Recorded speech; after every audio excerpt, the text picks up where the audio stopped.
everyone. My name is John Lee. I'm an associate professor from Farmer School of Business at Miami University. Today, I would like to share our recent publication, which is called Learning from Failure, the Implication of Product Recall for Innovation.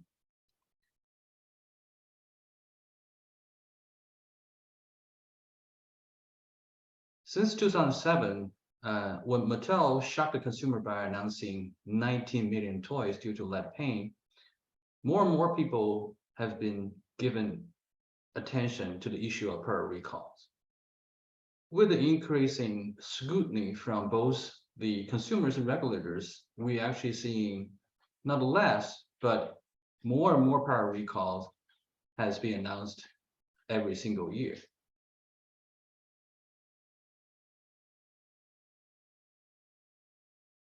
This surprisingly upward trend in recalls begs the question, do product recalls matter for manufacturers?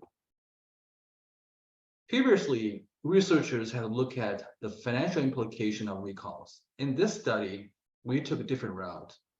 We are interested in whether a company can learn or have learned from product recalls. Different from other studies which measure learning in the form of reduction in future recalls, here we examine this topic by connecting firm product recalls and then firm innovation. The relationship between recalls and innovation is really not straightforward. We have seen the anecdotal evidence suggesting the recall could stimulate innovation, but also some other evidence to suggest that it's not very conclusive.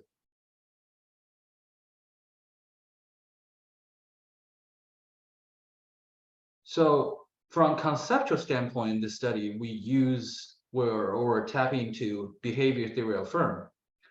We offer several theoretical answers to the relationship between recalls and innovation. First, we differentiate there are two types of learning here. One is what we call shallow learning. The other one is in-depth learning.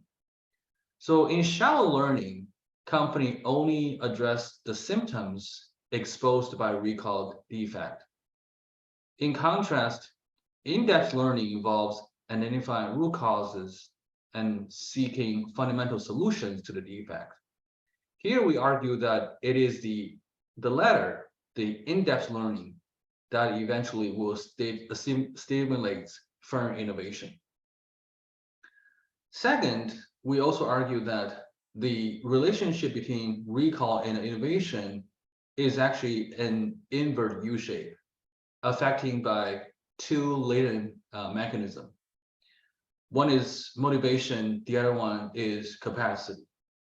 So we predict there is a threshold. Below this threshold, firm's capacity for in-depth learning is really not constrained. Therefore, companies really have resources needed for deep learning. So below the threshold, we would expect the recall will direct a company's attention to the underlying issue exposed by the recall. However, more recalls actually will increase the challenge in learning.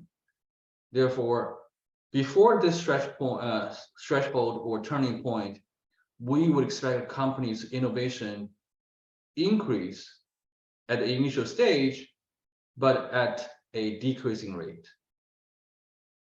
What happens to the turning point afterwards, right? After turning points, we hypothesize or predict the firms will face a tightened capacity for learning.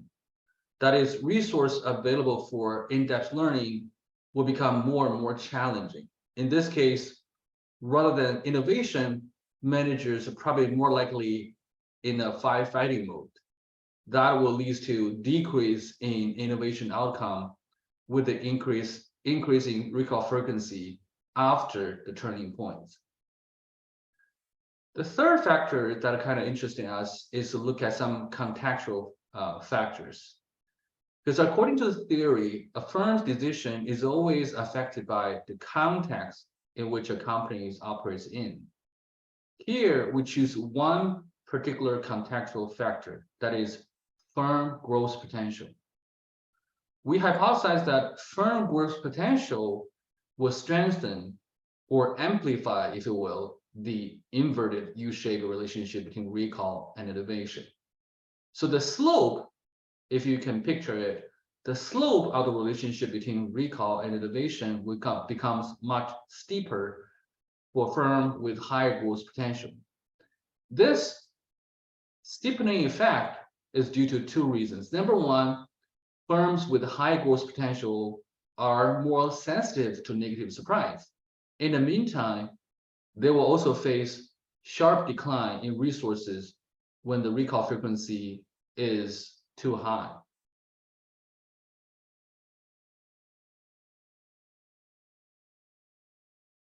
So to test our hypothesis, we have collected data basically from multiple sources. Primarily, the recall data were collected from NHTSA, National Highway Traffic Safety Administration recall database, and then also the patent data. The period that we're interested in is from 1980 to 2019, overall 40 years of observation. In terms of estimation method, we use the fixed effect negative binomial data, panel data model to test our hypothesis. Given the variable interest, both the number of patents as well as the number of recalls, they are count data. So this fixed effect negative binomial model is quite fitting for this type of data.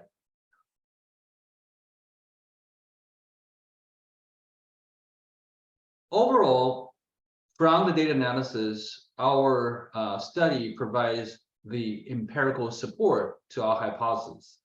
That is to say, the increase in recall frequency are associated with increase in innovation outcome. Only, here's the thing, only up to a point. That is the turning point. Beyond this turning point, the impact of capacity needed for in-depth learning will dominate. In this case, eventually leads to a decline in innovation outcomes as recall frequency becomes greater. We also find that a firm's growth potential will amplify or strengthen this relationship.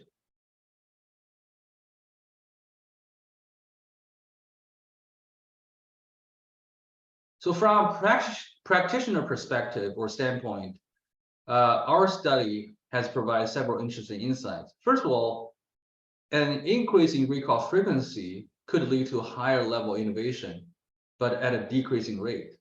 Therefore, we would like to suggest that companies should provide more resources for innovation, including R&D budgets, manpower, technical support, so that they can keep investigating recalls to improve their product quality without diverting attention from learning. Second, in-depth learning is also extremely instrumental in fostering innovation in the event of recalls. This is not only requires efforts from manufacturers, but also a strong engagement from suppliers in their mutual efforts searching for solution to address defects and improve product quality. Third, companies need to pay attention to those high growth firms, because for those type of firms, manager needs to be ensured that strong incentive and more capacity to support those companies to continue or strengthen the recall or the innovation or learning from recalls. From a societal perspective, this study here, we provide latest evidence to suggest that recall do matter for manufacturing, because recall in this case play a very positive role in affecting company behavior. That is, recall serve as a catalyst for company to innovate. So that as a result from this, we would expect an improved product quality and also enhanced consumer safety, and more importantly, more innovation outcome from companies. So the increase in innovation outcome not only benefits firms, consumers, but also a company's economic growth as a whole. So this is pretty much a quick summary of presentation of this study, of our paper. Feel free to reach out to us if you have any questions, and hopefully you can find any types of benefits or insights that could help you in the future with your efforts in innovation as well as recall. Thank you so much for your time.